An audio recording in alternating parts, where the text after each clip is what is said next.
So now I'm going to present two awards back to back again. So, but I'm going to interview for both of them independently. Is that right? Or you'd like me just to talk about each one differently? So in that case, I'm going to have them very close by, but I will just present them both separately. The first award then that I will talk about is the High Practice Profile.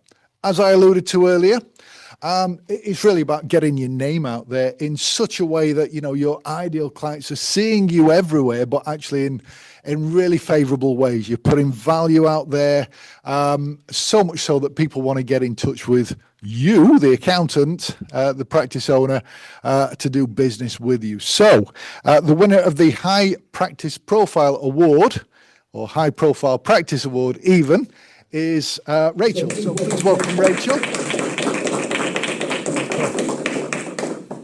There we go. I've given you the correct one first. We'll just park that there for now.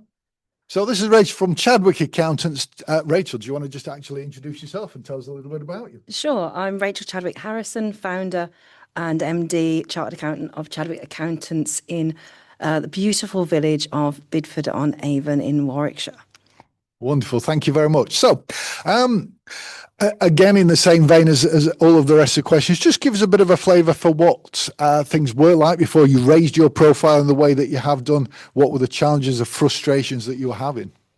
So I'm sure, like many practice owners, you go into practice and you sometimes you get really lucky and you get that amazing flagship client straight off the back and you think, God, this is amazing. And then the other part of you goes, panic stations, they're 60 to 80% of our revenue.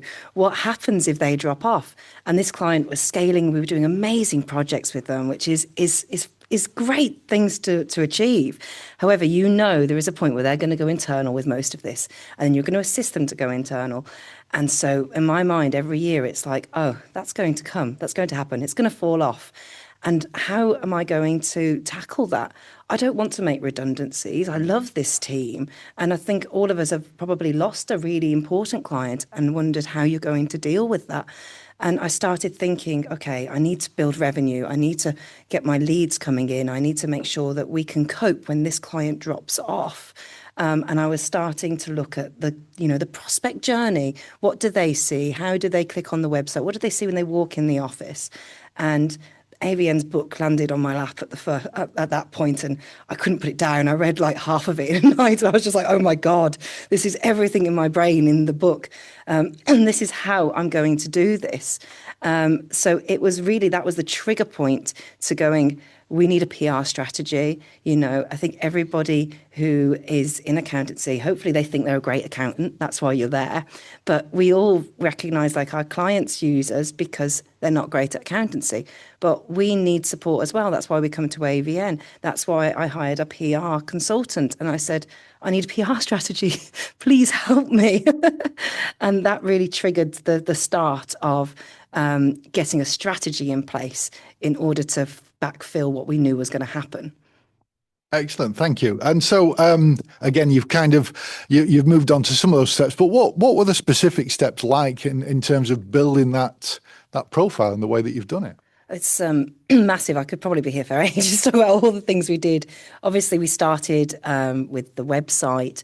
We looked at the journey. We looked at what happened when they walked into the office. We redid the conference room. We made it really welcoming. We made it was all the small things as well, such as having everything flow, making sure our logo was all around. When you sat in the room, you see the testimonials on the wall. It was putting myself in the right events at the right time as well. I managed to get myself manoeuvred into this great event where I was sat next to the local editor of the local paper. And when I was speaking, I noticed him put his little dictaphone underneath me. And I thought, this is brilliant. And of course, I got quoted in the paper then. And so it's really the PR is about consistency. It's constantly singing your praises, sort of stripping back some of that traditional Britishness and being able to say, we're great, we're amazing, this is what we do for our clients, and say it loud and say it proud. And the more you're saying it, the more you start to believe it yourself, which is a great benefit. It builds the confidence. But everybody's seeing all these great things you're doing, all the awards that you're winning. And even if you're not winning, even if you're nominated or you're a finalist, shout about it. It doesn't matter if you don't win. Shout about it. It will attract the right clients to you. Again, give us a bit of a flavour of the outcomes, where you're at right now. I know you've got a podcast as well, so just tell us a little bit about what you're seeing off the back of that. We've got 1 minute left to finish this section at least. So. Oh, 1 minute pressure. The podcast is fantastic. It's called FFS for Finance's Sake. And it's giving like a really great advice out there to new businesses. We've also interviewed some really high profile CFOs to get like lessons learned for the bigger clients out there as well.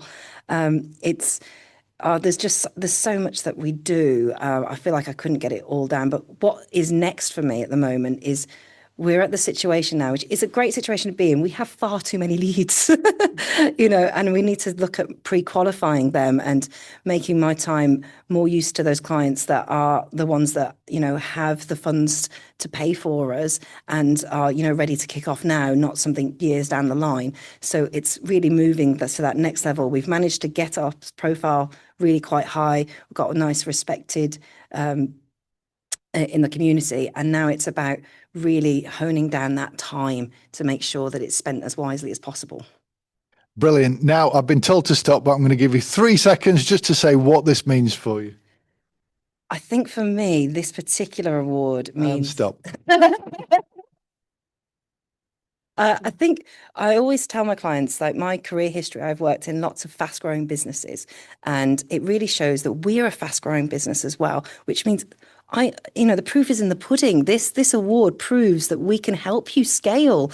We're not talking rubbish. We really can. So I think, if anything, it's a great accolade to show to prospects and existing clients we know what we're talking about. Excellent stuff. Please give her a round of applause. Well done, Rachel. We've also had an additional sponsor for this award on the high profile practice, 𝐾𝐨𝐵𝐿. So in addition to QX sponsoring everything as a headline, 𝐾𝐨𝐵𝐿, they have some wonderful software out there, particularly practice management software. But actually the 𝐾𝐵𝐿 team are a wonderful set of people, got a very close relationship with them.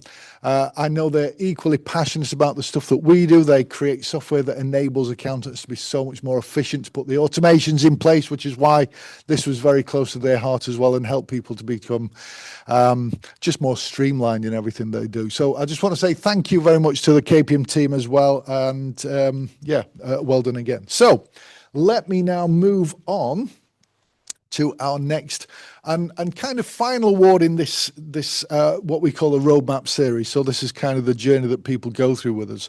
And this final one is the Changing Lives Award. As the name suggests, this is where somebody's made a profound difference to a client, really changed the way that they're running their business, the impact it's had on them. So, we already know your name, Rachel, so we can probably bypass that. Well, first of all, let me present that to you. So well done. Another round of applause, please. So again, just tell us a little bit about that and just tell us what kind of led to this. I think it all comes back to really why I decided to give up my corporate job, give my husband a heart attack and set up my own business. When I was working in industry, I found that we didn't get support from our accountants at all. I'd see incentives and think, I think we might be eligible for that. And I'd go to them for support and they won't get back to you for weeks. And then they just make excuses and you just felt like you weren't getting the service. And in the middle of the pandemic, people needed us. They needed our support more than ever. They needed help with furlough. They needed to know what grants they were eligible for. And it felt like no one was helping. And I just thought that, coupled with working in a lot of not great office environments, I thought it's time for me to go out there and really make a difference to people, not only for the clients, but for the staff that we employ as well. And this award really does reflect the work that we do with clients, because we come from industry. All my staff come from industry. They all know how businesses are run. They all know how to simplify things, and they're not little tax collectors. They're on the client side. They want to take advantage of every legal incentive that you can and bring down those tax bills, and this really does reflect that. Excellent. So just tell us, how are you ensuring that? How are they spotting the right opportunities, and how are they balancing, obviously, getting work done and having these kinds of conversations? Well, we do tell all our staff that they have to contact every client, regardless of, what package they're on, at least 4 times a year. Even if they ignore you, at least you've tried. But by getting to know those clients, you know their circumstances and you can spot things. We do use the taxability. We find it's absolutely fantastic, and we use the on-track tools as well. And I think they're just great tools to help get in a conversation. But it all comes down to rapport with clients. Know your clients, know their circumstances, and obviously keep abreast of everything that's coming around and what they can be entitled to. Another big tip for us is by joining the Chamber of Commerce, getting in with the right council people so you know which grants are coming up in the area. Clients love it when you can direct them to a grant that they're entitled to. You're putting free money in their pockets, and they're going to love that. What are the outcomes, the benefits of really changing the way that you're working with clients? Is there any standout moments? I think client retention, massively. It's a big key word in our industry, but being able to hold on to clients is really the lifeblood of our business. It's why we have a 99% retention rate.